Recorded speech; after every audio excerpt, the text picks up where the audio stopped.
Welcome.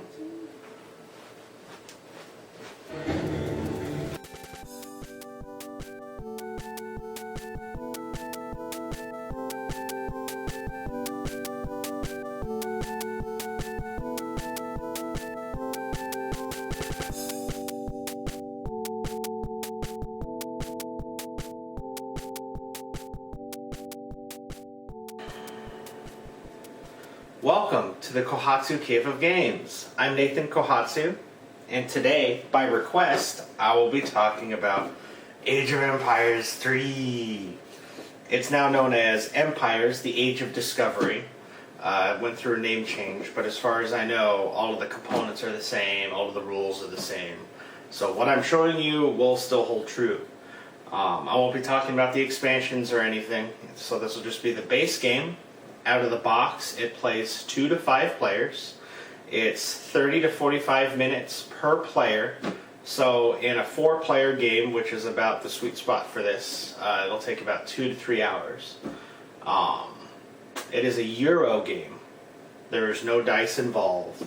So it's all about you using the mechanics of the game to the best of your ability to score victory points. Like any good Euro, it does have multiple paths to victory, but you do have to keep on top of all of the different paths to make sure you have a chance at winning the game. You can't really ignore one path and just go with another, unless the other players just aren't paying attention to what you're doing.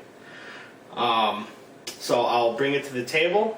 I'll explain how to play it if you're a new player into the game, so you can kind of jump right in if you have somebody that's been begging you to play it with them. And then I'll give you my final thoughts. So let's just go to the table.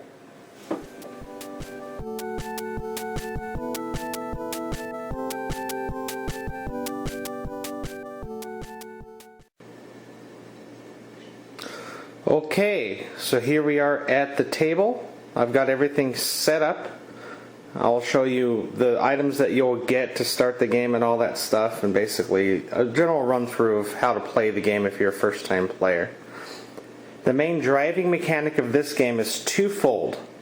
It is a worker placement game in which you will be placing your workers in this action panel on the right hand side of the board. This action panel is very similar to Carson City or Dominant Species, to where one action at a time, going around the table in player order, you will place one guy out onto the board.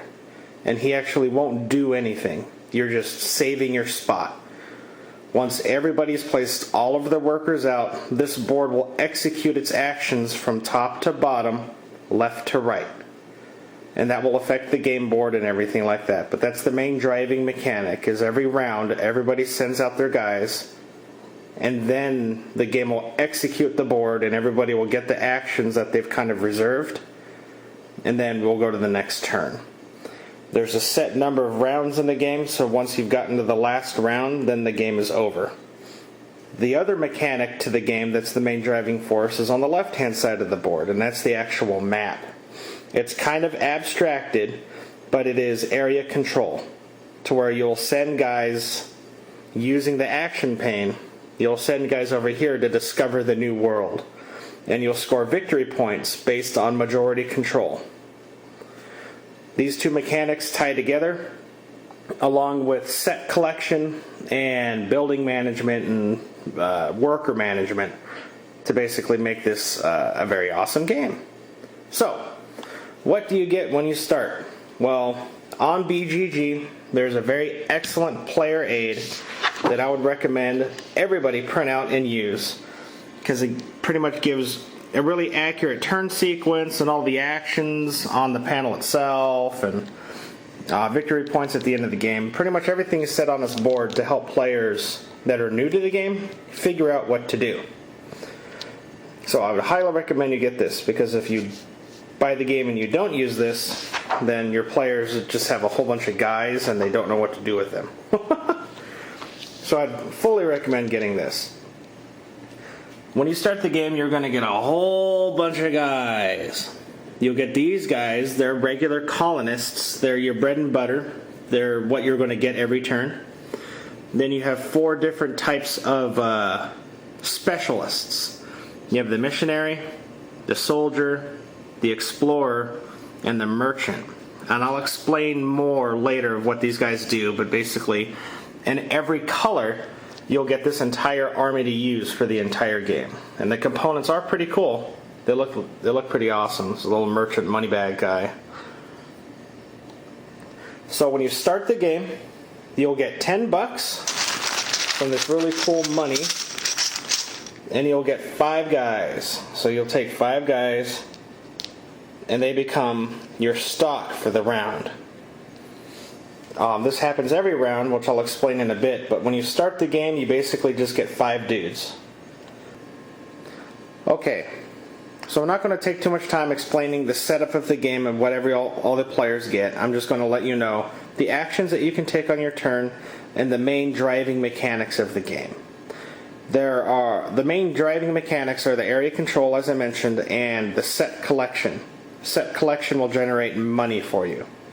So the main goal when you're placing guys out on the action pane is to increase your income for the next turn and increase your presence out here so you can get victory points. At the end of every turn, you're going to generate income based on the items that you have. And the player aid does a very good explanation of everything. But basically, at the beginning of every turn, everybody's going to place their colonists and specialists one at a time in turn order onto the action pane.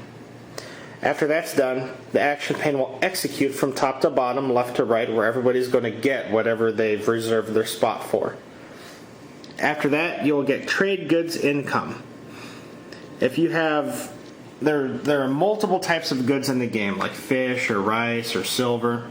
The number next to the good lets you know how many there are in the game in total. So there's only 3 fish, as where there's 6 silver. For set generation, if you have any 3 of these, it doesn't matter if they match or not. For every set of 3 you have, you'll earn $1 every turn. But if you have 3 of a kind, like 3 silver, you'll get $3. 4 of a kind is $6. So every turn, the game will reward you with more money if you start collecting a set. So like if you have 4 silver, you'll get $6, as opposed to just 3 of any kind, where you'll just get $1. So one of the main driving forces of the game is to make sure that you start your set collection so you can start earning income, because money lets you buy buildings, and buildings are the items in the game that let you kind of break the game rules and kind of get a leg up on your competition. So knowing how set collection works, I'm basically going to go through every single action pane option. They'll let you know what it does. Now keep in mind, every option that you take will execute at the end of the turn, so all of the benefits that I mentioned will only happen after everybody's placed all of their pieces out. So if you place here at initiative, you always have to place from the left-hand most side and go to the right. So if you place at initiative with one of your dudes, that will determine the next turn's turn order. So if I get knocked out here, but everybody else is the same, then basically at the end of the turn order will shift like that. Initiative is very important because it lets you go first on the next turn. It is also important because once this executes, you'll actually get money. You'll get $1, $2, $3, $4 depending on where you place your initiative guy. So that might turn into a nice income generator for you. Next step down is the colonist dock. The colonist dock is available to send guys over to the New World. This is a limited space based on the number of players. You just have to check the rule book to let you know. But I believe it's 2 times the number of players minus 1. So if you're playing with 4 players, then the number of spots available to you will be 7. Because it's 8 minus 1. So all of these will be blocked out. Nobody can go there.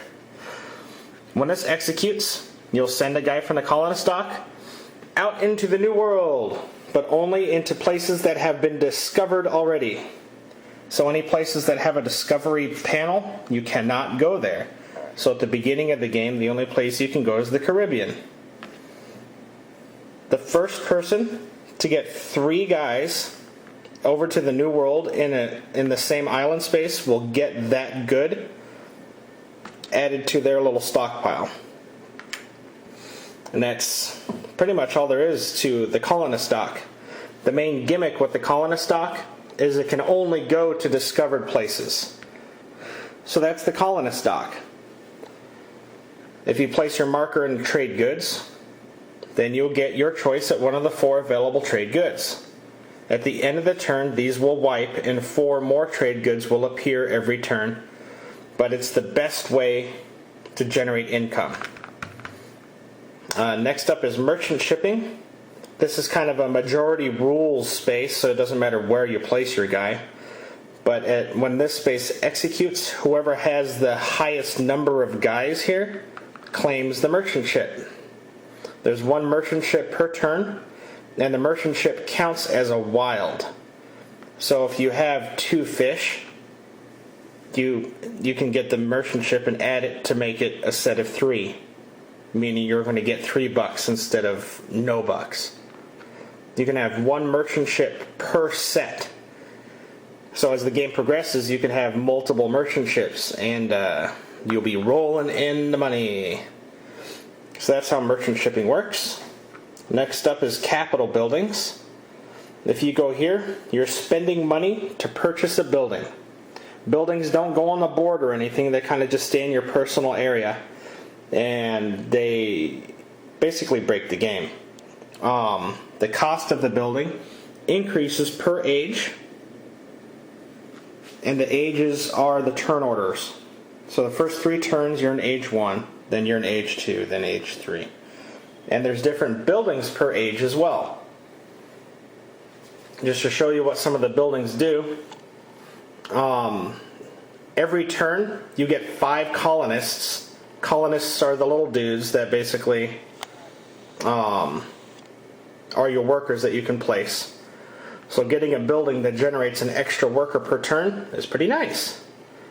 There's a building that lets you immediately get $20. There's one for a specialist. There's one that will just generate money each turn. And there's one with another specialist.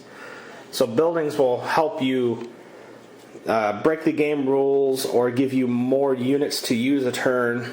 Buildings are very, very, very important. And near the end of the game for the building, especially the age 3 buildings, they'll start generating victory points for you. So you really need to stay on top of the buildings because everybody else will be. Next up is Discovery. Discovery is kind of a unique action to take because the guys that you send to Discovery, you can always decline that action and say, I'm not going to discover anything this particular turn, and everybody that you've sent here will actually stay there for the next turn.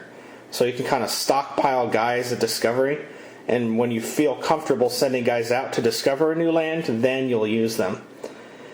But basically, once it gets down here to Discovery, in turn order, everybody will decide if they want to discover something or not. And it's basically just like merchant shipping. You'll add up the total amount or your total number of guys that you sent here.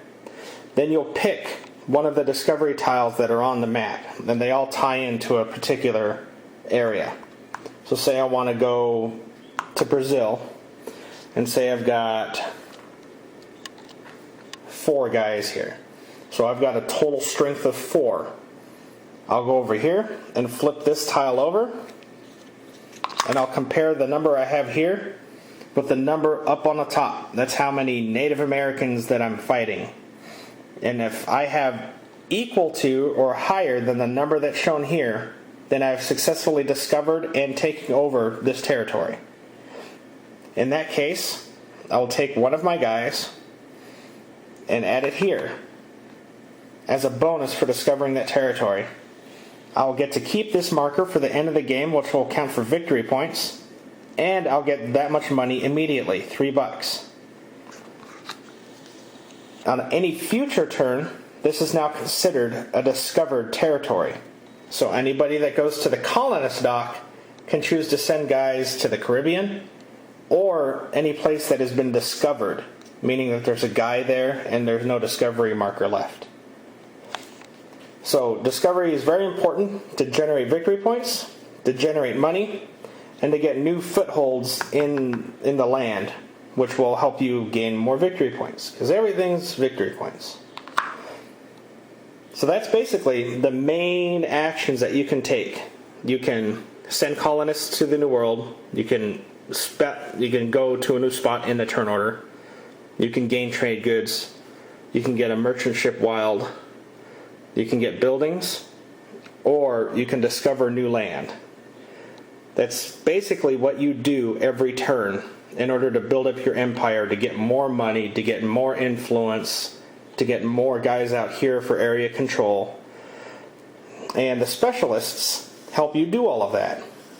There are 4 specialists in the game, and when you send a guy here, and it gets all the way down here for this panel to execute, you'll basically take this guy and return him back to your general supply. That's what you do with everything that you do, except for the colonist dock. They actually physically get onto the New World.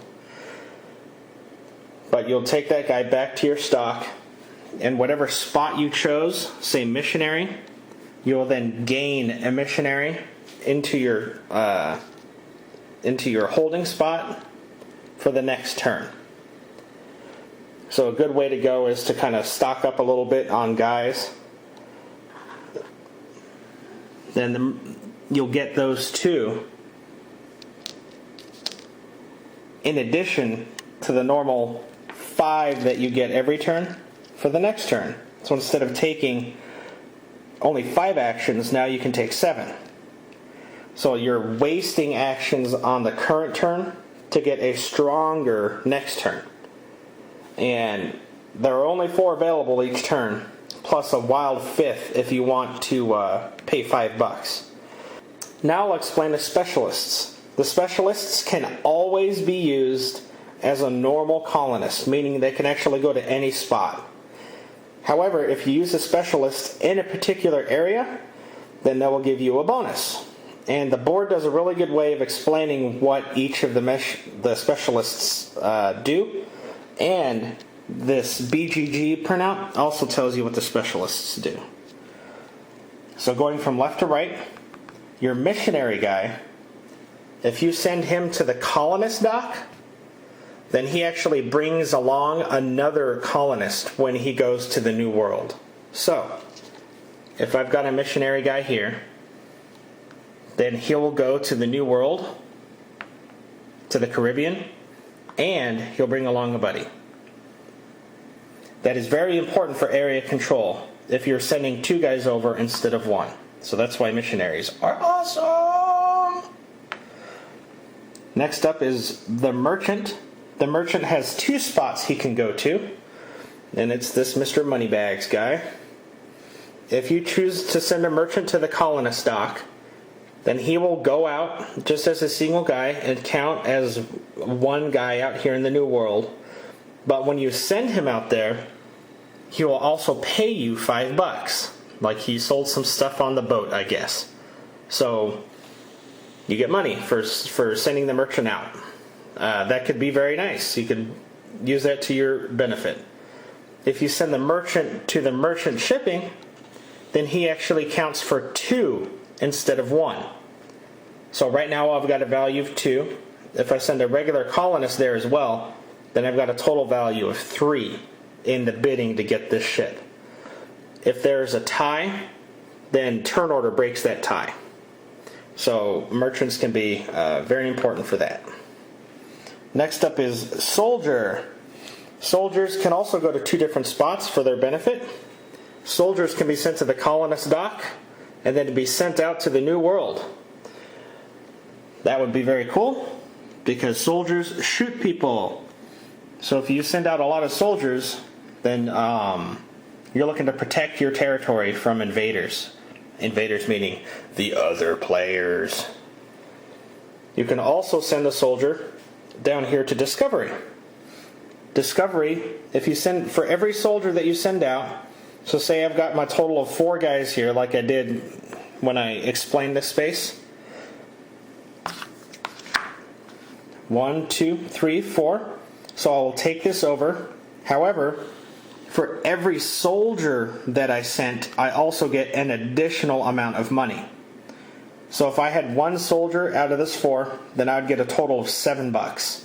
And that does add up. So if I spend a couple of turns piling up soldiers here, then I will be amassing a nice fortune when I actually take over an area. So that is another way to get money in the game, is to exploit soldiers in the discovery panel. The final specialist is the captain.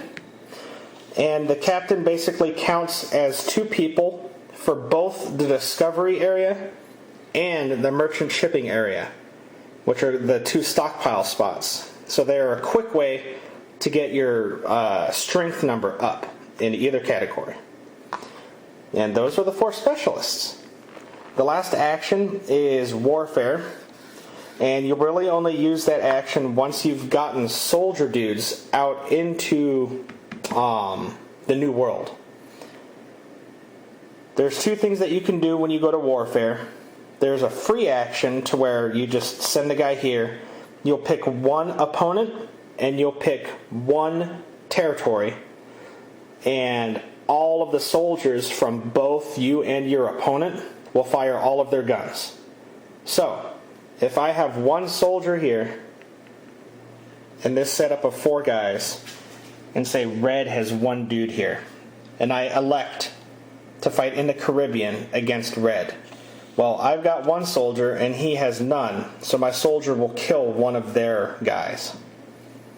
Now if this guy was a soldier and I had a soldier as well, they will both fire at the same time, killing both soldiers. So that's basically how warfare works. All of the soldiers will fire at once. So if you've got 3 soldiers and he's got 2, then he will take 3 casualties and you will take 2. And then that's it. If you want to, you can spend $10 with your guy that's here and declare a war against 1 player. And all of the territories where you have a soldier will fire against that particular player only. Now you can have multiple players, like 3 or 4 players, like in one area, so that can become very complicated, as it were, because you can only choose 1 player to shoot against. So majority control can become very tricky once everybody's gotten dudes out on a map, which makes it a very interesting game. So that's basically it. The last thing to go over is at the end of every age, you will count up your majority. Majority will only count if there's at least 3 dudes of a single color in a territory. And for every majority that you control, you will earn 6 VP. The second place will get 2 VP. If there's a tie, then it'll go by player order, and the person who scored first place will get 2 VP, and everyone else will get 0. But that's basically it. There's 6 VP for first place, 2 VP for second place, and that will occur at the end of age 1, age 2, and age 3. After age 3, there's more VP generation, like endgame scoring, like with your buildings and such, and how much money you generate per turn kind of thing. But basically, that's the long and the short of it, is you'll generate 5 dudes a turn, and you'll send those dudes out onto the board, and you're either sending dudes out to the new world, or you're going to get items or buildings or discover new lands. There's a multitude of things that you can do, but they all kind of need to be used together. You can't really ignore capital buildings, like you can't, or you will lose. So it is a very interesting game. Okay, so that was Age of Empires 3. I really enjoyed the game a lot. It does not really play too well with 2 players because it is an area control game. So it's just better suited with 3 or 4 players, kind of like any other type of area control game. There's excellent component quality. The board is really pretty. I like it a lot. I haven't really had a lot of people say bad things about it. The item draws are random. The building draws are random. You won't see all of the buildings every game, so there's a lot of replayability in the game mechanics themselves, besides actually just playing the game. But I think that'll wrap it up. I really enjoy the game. I don't know if it's in print or not. Hopefully it is, because you should buy it and play it. Or come over to my house and play it. I'll play it with you. You can subscribe to YouTube or follow me on Twitter or look me up on BGG, comment on my videos. I can hear my kids waking up and the dogs are rounding about, so I guess I have to go make breakfast now. So without further ado, I will see you guys next time. Thanks for watching.